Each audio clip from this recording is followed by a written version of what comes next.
Pastor Jim Loper from Cornerstone Church, Amarillo at 6th in Tennessee. And this evening we are gathering soul winners, and we're getting ready to go out into the field and lead some people to the Lord and minister to them. Now we're studying a passage out of Luke chapter 10 that Jesus gave to his disciples when he trained them to go 2 by 2 to do soul winning. And I want to read this passage to you. Starting in verse 1, it says, "After these things the Lord appointed 70 others also, and sent them 2 by 2 before his face into every city and place where he himself was about to go." Now, the first thing he did was he teamed them up. That's step number 1 in this process, is find a partner. Now, notice, though, that this plan works in every city and every place. Just like it worked then, it works now in every city and every place. Verse 2, "Then he said to them, the harvest truly is great, but the laborers are few. Therefore, pray the Lord of the harvest to send out laborers into his harvest." Step number 2, he taught them to pray to the Lord of the harvest to send forth laborers into his harvest. And then step number 3 is in verse 3. He said, "Go your way. Behold, I send you out." So step number 3 is you have to go. You have to get up and go. You can't stay where you are. You have to move from one place to another.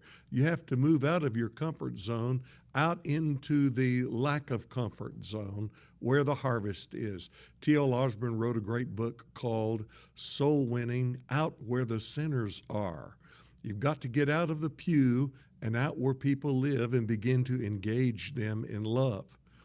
And then in verse 5, he gives the next step. He says, "But whatever house you enter, first say, peace to this house."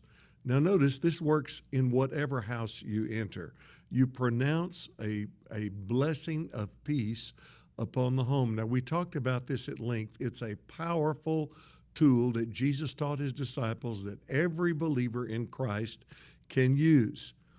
And then down in verse 8, he gives the 5th step, and he says, "City you enter." Now take note of this. This is, he told them this will work in whatever city they enter. So good for every city. Whatever city you enter, and they receive you before you, and heal the sick. Heal the sick there. After you have pronounced of blessing of peace over them, the next to the sick. Now this is lost truth for many people. When you do an extensive study in Matthew and the book of Acts, you will discover that included healing in his soul winning. And he trained his 12 disciples healing in their soul winning presentation. The 70 to include soul winning presentations, and that instruction to every believer in the book, all the world, and preach the gospel. He who believes and is baptized is saved. Now let me ask you a question. For every believer, is it God's baptized in water? Sure it is. As in my name, they, believers, the sick, and they shall recover.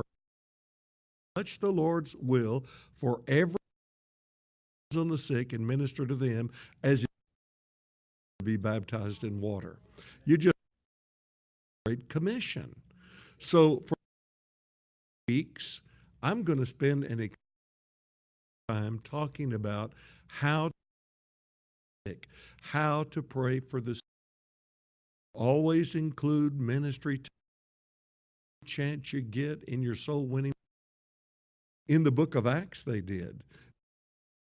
In the book of Acts, they never disconnected of the gospel, and that in the weeks to come. God bless.